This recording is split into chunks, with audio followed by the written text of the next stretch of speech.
Hello, ma. Ano, asan ka na? Wala ka na bang balak umuwi? Ito na po, pauwi na. Pag di ka pa makauwi na alas 8, sinasabi ko sa'yo. Oh my God, 1 minute na lang. Hoy, kidnap to. Sumama ka sa akin kung ayaw mo masaktan. Ay, kuya, sorry. Pwede ba na lang muna? Next time na lang ako, ha? Anong oras na kasi? Kailangan ko pa makauwi. Sumama ka sa akin. Ay, kuya, kailangan ko na kasi talaga umuwi. Alas 8 na, wala pa rin tong batang to. Ma! Ano na?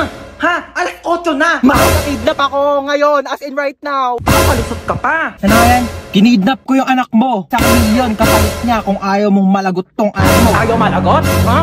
Malalagot na talaga yung batang yun sa akin. Sabi ko sa'yo eh. Pag di mo pa inuwi yung anak ko dito, ha? Sinasabi ko sa'yo, malalagot ka rin sa akin. Pauwi mo na talaga ako, kuya. Malalagot tayo pareho. Ano ako, tuto? Uwi.